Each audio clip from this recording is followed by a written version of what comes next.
Ya, mantan Ketua Umum Partai Demokrat Anas Urbaningrum bebas dari Lapas Sukamiskin Bandung. Anas sebelumnya divonis 8 tahun penjara dalam kasus korupsi proyek Hambalang.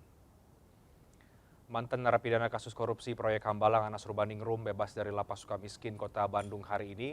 Anas keluar dari Lapas Sukamiskin pada pukul 14 waktu Indonesia Barat. Mantan Ketua Umum Partai Demokrat itu bebas bersyarat melalui program integrasi cuti menjelang bebas dari Dirjen Pemasyarakatan Kementerian Hukum dan HAM.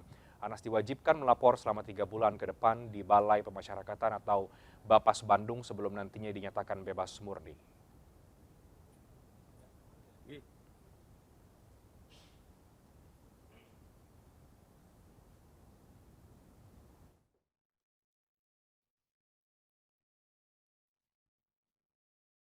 Ya, banyak yang kemudian mengaitkan bebasnya Anas Urbaningrum ini akan kemudian berdampak terhadap perjalanan partai politik Partai Demokrat khususnya.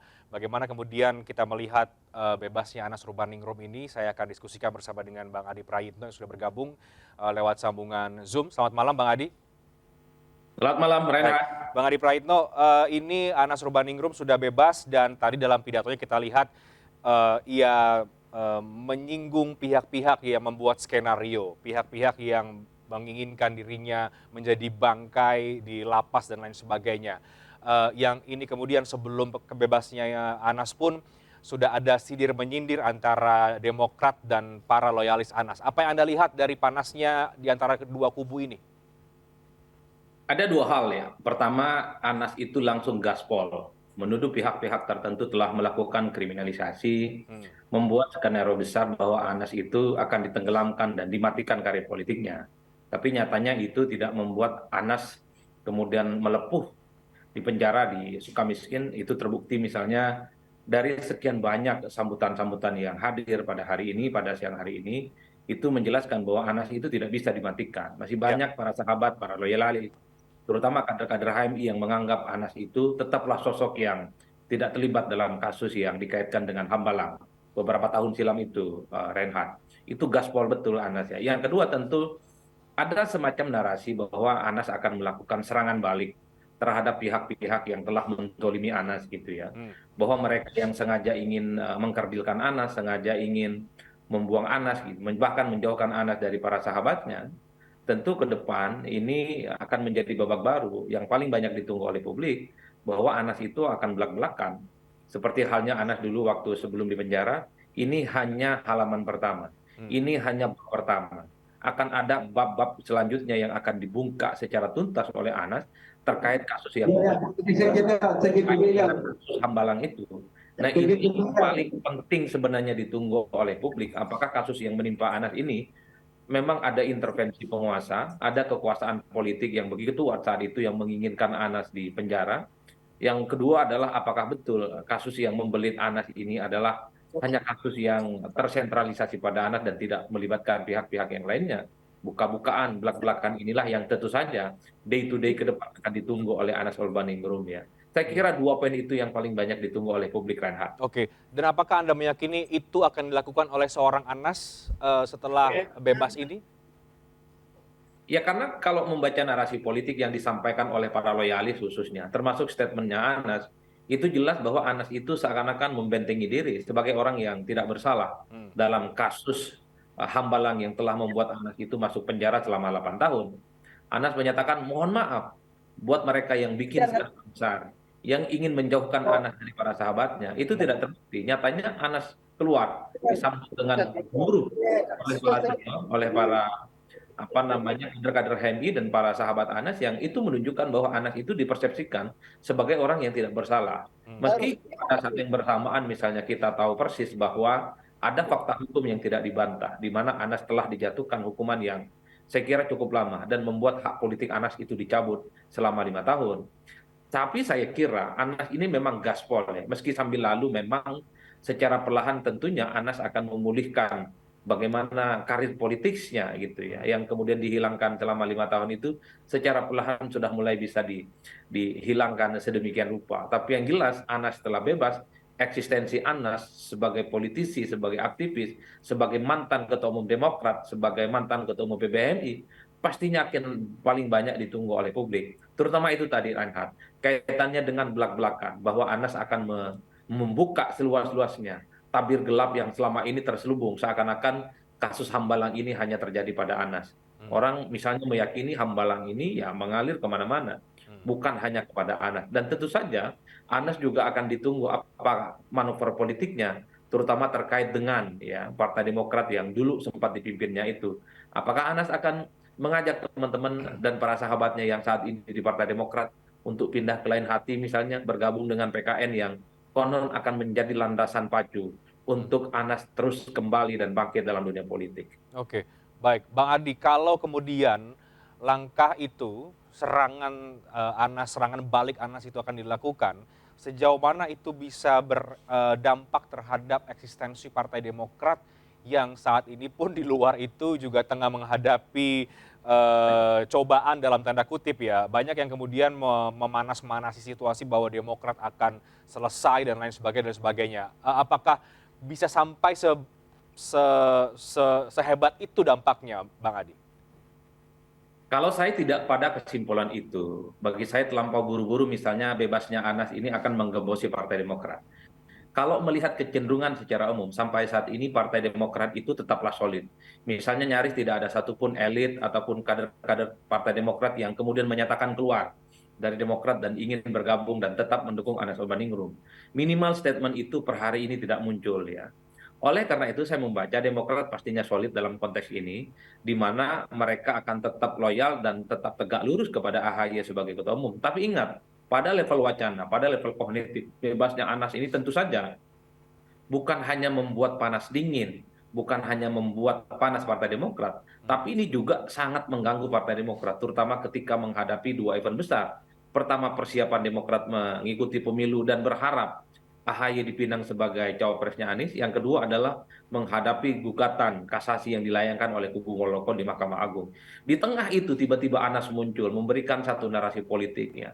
Meski dengan kata yang cukup halus sebenarnya soal maaf kepada mereka kekuatan besar yang ingin menyingkirkan Anas. Hmm, Tapi secara tidak langsung ini kan membuat kubu Partai Demokrat sedikit banyak akan terganggu. hmm, Sedikit terganggu. Itu terbukti misalnya.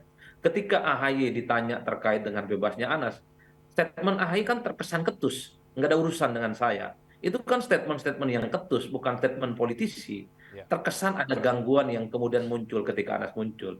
Ataupun misalnya ketika Andi Arief membalas statementnya para sahabat Anas, bahwa yang berhak untuk minta maaf ke SBY itu adalah Anas, bukan SBY yang harus minta maaf kepada keluarga Anas. Kan itu yang kemudian muncul.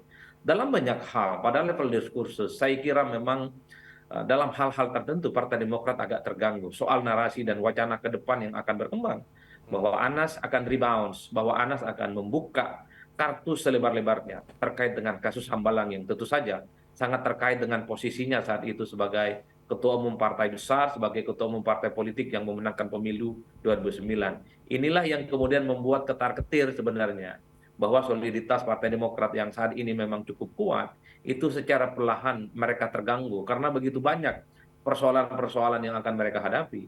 Akumulasi persoalan ini kalau tidak dikelola dengan baik tentu akan menjadi turbulensi politik bagi Partai Demokrat. Satu sisi mereka terus berjuang supaya AHY tetap misalnya dan segera diumumkan sebagai pendamping Anies, mereka juga harus tetap mengontrol bagaimana kasasi yang dilayangkan oleh kubu Muldoko dan satu hal lagi yang ditambah, Anas dengan para sahabatnya mulai bergerilya, mulai ya, membangun narasi-narasi bahwa Anas itu tidak pernah melakukan kesalahan terkait dengan Hambalang. Saya kira oke, ini akumulasi oke, persoalan. oke, Tergantung bagaimana manajemen konflik AHY, manajemen konflik kawan-kawan Demokrat, apakah kuat menghadapi begitu banyak badai persoalan ini. oke. Kita akan lihat nanti apakah ada manuver atau tidak yang dilakukan oleh Anas Urbaningrum. Terima kasih banyak Bang Adi Praitno untuk perspektif Anda malam hari ini di MNC News Prime. Selamat malam Bang Adi, sehat selalu. Terima kasih Reinhardt, selamat malam. Dan pemirsa untuk menjawab apakah akan ada manuver ataupun serangan balik dari Anas Urbaningrum pasca dinyatakan bebas pada hari ini, langsung saja saya akan tanyakan langsung ke Bang Anas Urbaningrum, mantan Ketua Umum Partai Demokrat yang sudah bergabung bersama dengan kami lewat sambungan Zoom. Selamat malam, Bang Anas.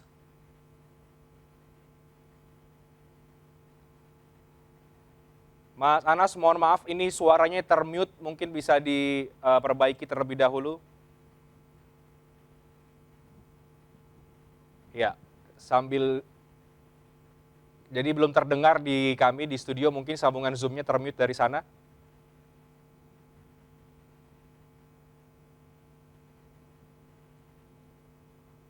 Ya, belum terdengar juga ini. Oke, ini masih termute dari sana, Mas Anas. Mungkin teman-teman bisa dibantu di sana, Mas Anas Urbaningrum. Oke, tampaknya ini masih ada gangguan komunikasi. Kita akan perbaiki terlebih dahulu sambungan dengan Mas Anas Urbaningrum. Kita akan perbaiki sambungan komunikasi karena tadi masih termute dengan timnya atau sambungan Zoom dari Mas Anas Urbaningrum. Dan kita ke informasi, ratusan simpatisan Anas Urbaningrum menyambut kebebasan Anas dari Lapas Sukamiskin Kota Bandung. Mereka hadir sejak Selasa pagi lengkap dengan berbagai atribut.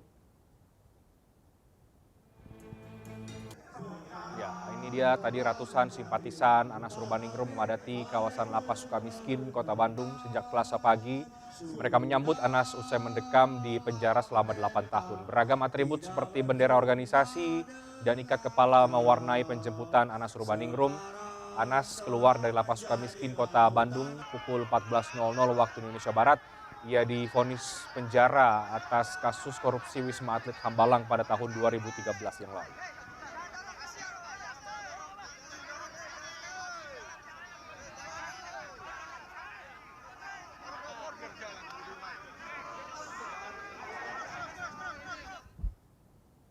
Ya, nama Anas Urbaningrum tidak pernah hilang dari panggung politik. Mantan Ketua Umum Partai Demokrat itu harus tersandung kasus korupsi proyek pembangunan Wisma Atlet Hambalang pada tahun 2013 silam saat karir politiknya kala itu tengah berada di puncak. Terhadap terdakwa Anas Urbaningrum tersebut dengan pidana penjara selama 8 tahun. Usai berbagai rangkaian sidang, Anas Urbaningrum dijatuhi vonis selama 8 tahun penjara dan denda 300 juta rupiah oleh Hakim Ketua Haswandi dalam sidang yang berlangsung di Pengadilan Tipikor dalam kasus korupsi pembangunan Wisma Atlet Hambalang tahun 2013. Anas tengah berada di puncak karir politik ketika tersandung kasus korupsi proyek pembangunan Pusat Pendidikan, Pelatihan dan Sekolah Olahraga Nasional Hambalang 2013 silam. Dan ditahan pada 2014, tak lama dia pun hengkang dari Partai Demokrat. Anas dinyatakan terbukti bersalah melakukan korupsi dan tindak pidana pencucian uang. Keterlibatan Anas dalam kasus ini pertama kali diungkap mantan Bendahara Umum Partai Demokrat, Muhammad Nazarudin, yang juga tersandung kasus yang sama. Tak terima atas vonisnya, Anas mengajukan banding ke Pengadilan Tinggi DKI Jakarta. Kendati dijatuhi hukuman yang lebih ringan, Anas masih tak puas. Dia mengajukan permohonan kasasi ke Mahkamah Agung. 5 tahun berselang, MA mengabulkan permohonan peninjauan kembali PK yang diajukan Anas. Pada September 2020, Majelis Hakim PK menyunat hukuman Anas 6 tahun. Dengan demikian, hukuman Anas berkurang drastis menjadi 8 tahun penjara.